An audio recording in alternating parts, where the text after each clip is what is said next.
friends, welcome back to Judy's Cooking Diary. இன்னைக்கு நம்ம சேனல்ல ஒரு சூப்பரான double chocolate fudgy brownie recipe தான் பார்க்க போறோம். இந்த கிறிஸ்மஸ்க்கு நிறைய பேக்கிங் ரெசிபிஸ் போடணும்னு நினைச்சேன், பட் அன்எக்ஸ்பெக்டடா போட முடியல. இந்த brownie ரெசிபி என்னோட ரொம்ப மோஸ்ட் ஃபேவரட்டான ஒரு ரெசிபி. எப்படி செய்யறதுன்னு பார்க்க போறோம். வீடியோக்குள்ள போறதுக்கு முன்னாடி கீழ இருக்கிற red colour subscribe button press பண்ணிட்டு பக்கத்துல இருக்கிற பெல் ஐகான் பிரஸ் பண்ணிக்கோங்க. வாங்க வீடியோக்குள்ள போலாம். First step பாத்தீங்கன்னா டார்க் சாக்லேட் வாங்கிக்கணும். 150 grams அளவுக்கு 100 rupees. இந்த டார்க் சாக்லேட்ல 55% கொக்கோ இருக்கு. இதுக்கு பதிலா நீங்க மில்க் சாக்லேட்ல கூட பண்ணலாம், பட் அது கொஞ்சம் ஸ்வீட்னஸ் அதிகமா இருக்கும். இதை இந்த மாதிரி சங்க்ஸா உடைச்சிட்டு இது நம்ம டபுள் பாயிலிங் மெத்தட் யூஸ் பண்ணி மெல்ட் பண்ணிக்க போறோம். ஃபர்ஸ்ட் ஒரு பாத்திரத்துல தண்ணி ஊற்றி நல்லா கொதிச்சதுக்கு அப்புறம் அதுக்கு மேல இந்த பாத்திரத்தை வச்சு நல்லா மெல்ட் பண்ணிக்கிட்டே வாங்க. பாதி அளவுக்கு நல்லா மெல்ட் ஆனதுக்கு அப்புறம் இதுல நம்ம பட்டர் சேர்த்து மிக்ஸ் பண்ணிக்க போறோம். 150 grams அளவுக்கு சாக்லேட், 100 grams அளவுக்கு பட்டர், இது ரெண்டையும் சேர்த்து நல்லா மெல்ட் பண்ணிக்கிட்டே வாங்க. எந்த ஒரு கட்டி எதுவும் இல்லாத அளவுக்கு நல்லா மிக்ஸ் பண்ணிக்கோங்க. பாருங்க, பட்டர் மெல்ட் ஆனதுக்கு அப்புறம் ஒரு கிளாசி டெக்ஸ்சர் வந்திருக்கு, நல்லா ஷைனிங்கா அது பாத்தீங்களா. ஸோ இன்னும் நல்லா மெல்ட் ஆகி எந்த லம்ஸும் இல்லாம நல்லா கிளீனா வந்ததுக்கு அப்புறம் இதை தனியா இறக்கி வச்சிடலாம்.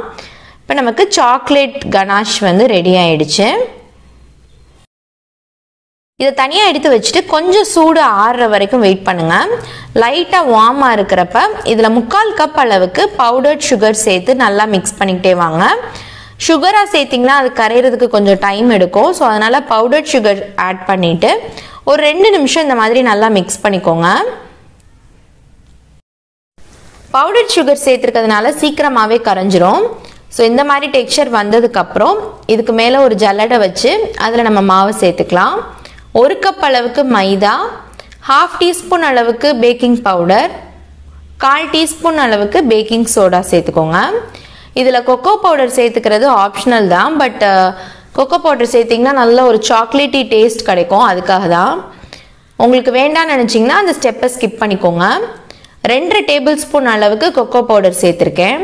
சேர்த்துட்டு நல்லா மிக்ஸ் பண்ணிக்கிட்டே வாங்க. ஃபுல்லாக நல்லா கம்பைன் ஆனப்போ கொஞ்சம் ட்ரையான மாதிரி இருக்கும். ஸோ அதில் நம்ம பால் சேர்த்துக்க போகிறோம்.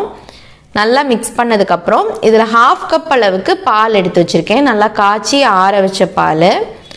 ஸோ அதை கொஞ்சம் கொஞ்சமாக சேர்த்து மிக்ஸ் பண்ணிக்கிட்டே வாங்க. மொத்தமாக அப்படியே ஊற்றிடாமல் ஒரு 2-3 பேட்சாக பிரித்து அதை சேர்த்துக்கிட்டே வாங்க. பால் சேர்த்து மிக்ஸ் பண்ணுறப்ப இந்த மாதிரி ஃபோல்ட் பண்ணி கட் பண்ணிக்கோங்க நடுவில். இந்த மெத்தடில் தான் மிக்ஸ் பண்ணிகிட்டே வரணும். அப்போ தான் ப்ரௌனி வந்து நல்லா சாஃப்டாக மாய்ஸ்டாக கிடைக்கும்.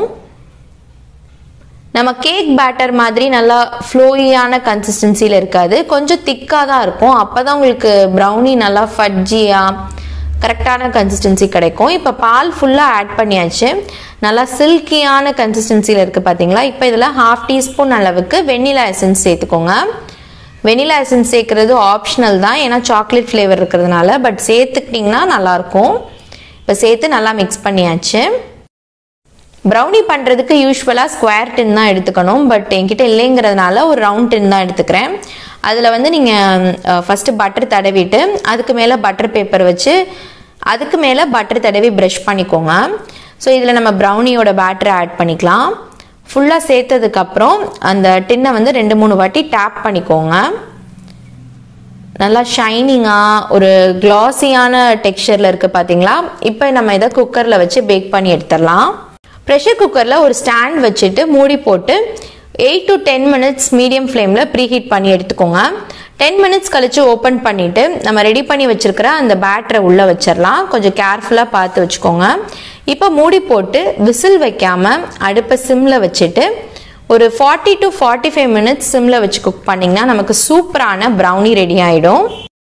ஒவ்வொரு ப்ரெஷர் குக்கருக்கும் டைம் வேரி ஆகும். ஸோ 40 minutesலேருந்து நீங்கள் செக் பண்ணி பார்த்துக்கோங்க. ஒரு டூத்பிக் வச்சு இன்சர்ட் பண்ணி பார்த்தீங்கன்னா மாவு எதுவும் ஒட்டாமல் வரணும். லைட்டாக ஒரு மாய்ஸ்சர் கண்டென்ட் இருக்கிற மாதிரி இருக்கும். ஸோ அதனால இன்னும் கொஞ்சம் நேரம் வேக வைக்கணும்னு நினைக்காதீங்க. மாவு வராமல் இருந்துச்சுனாலே உங்களுக்கு ப்ரௌனி ரெடி ஆயிடுச்சுன்னு அர்த்தம். நல்லா கூல் ஆனதுக்கப்புறம் அதை இன்வெர்ட் பண்ணி அந்த பட்டர் பேப்பர் ரிமூவ் பண்ணிக்கோங்க. இதே ஸ்கொயர் டின்ல பண்ணிட்டீங்கன்னா உங்களுக்கு பீஸ் போடுறது ரொம்ப ஈஸியாக இருந்திருக்கும், பட் அதே டெக்ஸ்சர் ஃப்ளேவரோட டேஸ்ட் பார்த்தீங்கன்னா ரொம்பவே சூப்பராக இருந்துச்சு. சாக்லேட் ஃப்ளேவர் பிடிக்கும்னா கண்டிப்பாக இந்த ரெசிபி ட்ரை பண்ணி பாருங்கள். எக் இல்லாமலே நல்லா சாஃப்டா வந்துருந்துச்சு. ப்ரெஷர் குக்கர்ல இந்த மாதிரி நல்லா மாய்ஸ்டான ப்ரௌனி பண்ண முடியுமான்னு நீங்களே ஆச்சரியப்பட்டு போவீங்க. கண்டிப்பா இந்த ரெசிபியை ட்ரை பண்ணி பாருங்க. கட் பண்ணி காமிக்கிறேன். எவ்வளோ மாய்ஸ்டா இருக்கு பார்த்தீங்களா? அப்படியே வாயில போட்டோன்னே கரைஞ்சு போற மாதிரியான ஃபீல் இருக்கும். கண்டிப்பா ட்ரை பண்ணி பாருங்க. இதை லைட்டா ஹீட் பண்ணிட்டு இதுக்கு மேல ஒரு ஸ்கூப் வெனிலா ஐஸ்கிரீம் வச்சு சர்வ் பண்ணீங்கன்னா சான்ஸே இல்லை, அடிச்சுக்கவே முடியாது. கண்டிப்பா ட்ரை பண்ணி பாருங்க. இந்த கிறிஸ்மஸ்க்கு இந்த ரெசிபி ட்ரை பண்ணி பார்த்துட்டு எப்படி இருந்துச்சுன்னு எனக்கு கமெண்ட்ல ஃபீட்பேக் சொல்லுங்க. இதே மாதிரி இன்னொரு சூப்பரான இன்ட்ரெஸ்டிங்கான ரெசிபில வந்து உங்களை மீட் பண்றேன். அது வரைக்கும் ஸ்டே டியூன். தேங்க்ஸ் ஃபார் வாட்சிங். பாய்.